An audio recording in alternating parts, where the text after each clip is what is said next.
지식 정보 사이에 필요한 학습 조직의 특성에 대한 설명으로 옳은 것으로만 묶인 것은 조직의 기본 구성 단위는 팀으로. 일단 우리가 팀제를 봐보면 이렇습니다. 팀제는 서로 상이한 전문성을 가진 사람들로 구성이 됩니다. A. 인사 전문가, B. 예산 전문가, C. 기획 전문가, D. 조달 전문가. 뭐 이런 식으로 구성이 되죠. 뭐 E는 기술 전문가 이러면 이 사람은 인사 업무만 하고 이 사람은 예산 업무만 하고 이런 식이 아닙니다. 여기는 학습을 통해 가지고 이 사람이 다른 사람들에게 인사 업무를 가르쳐 주는 거죠. 이렇게. 그 다음에 이 사람은 예산 업무를 가르쳐 주는 거죠. 예.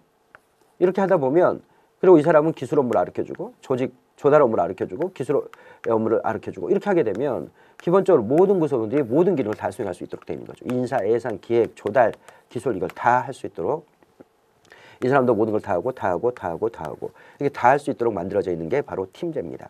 그리고 이것은 어떻더라? 상황에 따라서 업무 분장이 이루어져. 갑자기 예산 업무가 늘어나면 A, B, C가 다 한꺼번에 예산 업무 하러 가는 거고 갑자기 기획 업무가 늘어나면 모든 사람들이 기획 업무에 들어가는 거고 이런 식으로. 그래서 환경에 아주 민첩하게 대응할 수 있는 게 바로 팀제죠.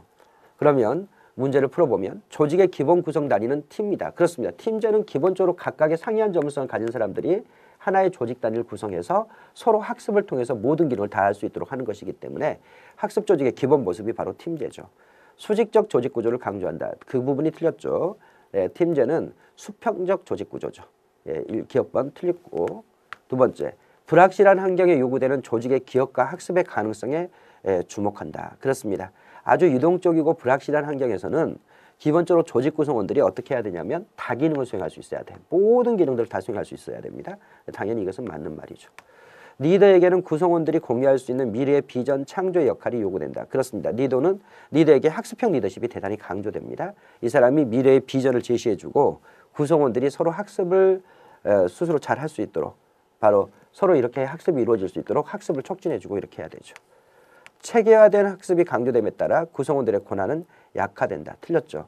구성원들에게 권한을 많이 부여해줘야지 구성원들이 스스로 업무를 수행해 나가는 과정에서 지식의 창출이 이루어지고 이러한 지식이 창출된 지식을 학습하는 것이 중요해지는 거죠. 그러니까 구성원들의 권한이 강화돼야 됩니다. 구성원들에게 시키는 것만 해라 이렇게 하게 되면 절대 지식은 창조되지 않겠죠. 시키는 것만 하라 이게 바로 구성원들의 권한을 약화시키는 방식인 거죠. 구성원들의 권한을 강화시켜서 스스로가 뭐 할 수 있도록 바로 지식을 창출해내도록 그리고 그 창출된 지식을 서로 뭐 하도록 학습하도록 하는 게 바로 학습 조직이라고 할 수 있습니다. 그래서 옳은 것은 니은과 디귿이 옳은 겁니다.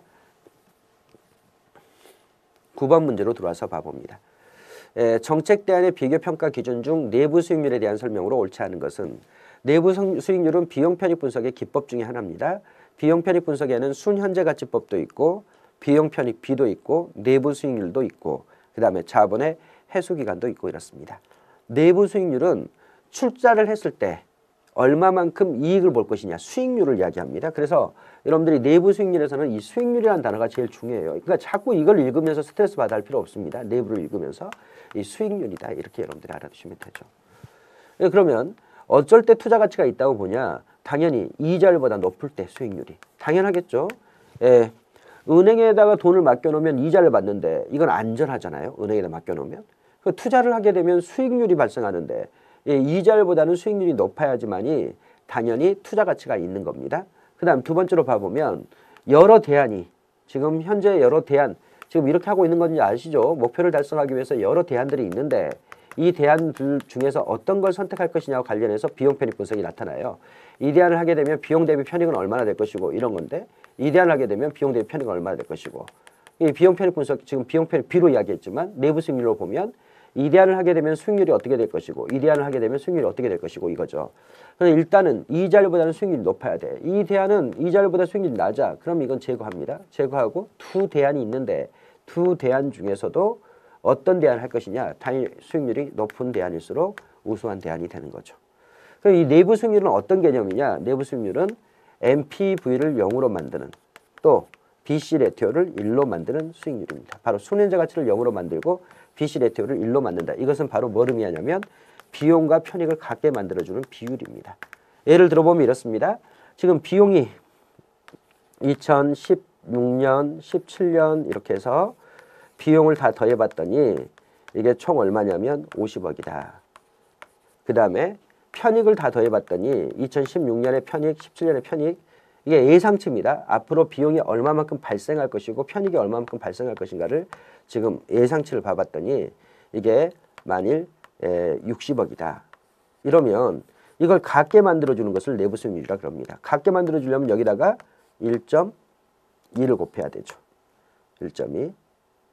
그렇지? 1.2를 곱하면 60이 되는 거잖아요. 그럼 여기 1은 원래 본전이고 여기 2. 이게 뭐야? 0.2죠. 0.2가 바로 20%죠. 바로 20%가 바로 수익률이 되는 거죠. 50억을 투자해서 60억이 됐다면 이게 20%가 수익률이 되는 거죠. 그러니까 이걸 같게 만들어주는 비율을 우리가 내부 수익률이라 그럽니다. 예. 근데 이 내부 수익률은 기본적으로 사업이 종료된 후에 또다시 투자비가 소요되는 사업 이런 데는 적용되기가 곤란합니다. 일단 문제를 봐보겠습니다. 여러 가지 정책 대안을 비교할 때 내부 수익률이 낮은 대안일수록 좋은 대안이다. 일단 틀렸죠. 수익률은 높을수록 좋은 거야. 이게 이름 여기를 읽어야 됩니다. 내부를 자꾸 읽으려고 하지 말고 수익률이 높다 낮다. 수익률이 높으면 무조건 높은 대안이 좋은 대안이겠지. 1번이 틀린 거고. 2번 정책 대안의 수면제 가치를 0으로 만드는 할인율 또는 NPV를 1로 만드는 할인율이라고 합니다. 사업이 종료된 후 또다시 투자비가 소요되는 변이더 사업 유형에서는 복수의 내부 수익률이 존재할 수 있다. 그래서 사업이 종료된 후에 또다시 투자비가 소요되는 사업에는 내부 수익률을 적용하지 않습니다. 원칙적으로. 내부 수익률에 의한 사업의 우선순위는 사회적 할인율을 적용한 수면제 가치에 의한 사업의 우선순위와 다를 수가 있습니다. 이럴 때는 어떤 걸 우선시하냐면 수면제 가치를 우선시합니다. 수면제 가치가 가장 오류가 적은 가장 일반적인 기준이 되기 때문에 내부 수익률보다 수면제 가치를 훨씬 더 우선시합니다. 우선순위는 달라질 수 있는 거고. 예, 그래서 답은 1번이죠. 10번 문제로 넘어가도록 하겠습니다. 우리나라 현행 인사행정제도에 관한 설명으로 옳지 않은 것은 국가구원법에 의한 징계의 종류에는 파면, 해임, 강등, 정직, 감봉, 경책이 있다. 그렇죠. 고위공무단에는 정부조직법상 중앙행정기관의 실국장 등 보조기관뿐만 아니라 이에 상당하는 보좌기관도 포함된다. 그렇습니다. 보조기관 그러면 실장, 국장을 이야기하는 거고 보좌기관은 막료들을 이야기합니다. 막료들. 그래서 우리나라의 차관보라든지 심의관이라든지 이분들 담당관 이런 사람이라 하더라도 1급 바로 실국장급이다 이러면 고위공무원단에 포함됩니다. 정당에 의한 정당의 당원은 소총심사위원회의 위원이 될 수 없다. 그렇습니다. 소총심사위원회는 위원회 위원들은 정치적 중립을 띄어야 합니다. 그러니까 바로 정당의 당원이 될 수 없는 거죠. 사실상 노무에 종사하는 공무원으로서 노동조합에 가입된 자가 조합업무에 전입하려면 이걸 이제 노조 전임반조라고 이야기하는 거죠. 예. 고용노동부 장관의 허가를 받아야 한다. 틀렸습니다. 이거는 임용권자의 허가를 받도록 되어 있습니다. 사실상 노무에 종사하는 공무원으로서 노동조합에 가입된 자가 조합업무에 전임하려면 임용권자의 동의를 받아야 한다. 이렇게 나와야 되죠. 그래서 4번이 틀렸죠. 11번 문제로 봐보겠습니다. 정부의 개입활동 중에서 외부 효과, 자연 독점, 불안정 경쟁, 정보의 비대칭 등의 상황에 모두 적절한 대응 방식은 이거는 시장 실패의 유형을 제시하고 있는 거죠. 외부 효과는 긍정적 외부 효과는 공적 유의를 통해 유도를 통해 부정적 외부 효과는 공적 규제를 통해 해결합니다. 자연 독점 산업은 공적 정부 규제 또는 공적 공급을 통해서 문제를 해결해 나가고 불안정 경영은 공적 정부 규제를 통해서 문제를 해결해 나가고 정보의 비대칭은 정부 규제 또는 정부 유인을 통해서 공적 유인을 통해서 해결해 나갑니다. 그래서 외부 효과, 자연 독점, 불안정 경쟁, 정보의 비대칭 모두 다 정부 규제가 가장 적절한 대응 방안이 되죠. 다 네 가지에 다 적용될 수 있는 것은 정부 규제죠.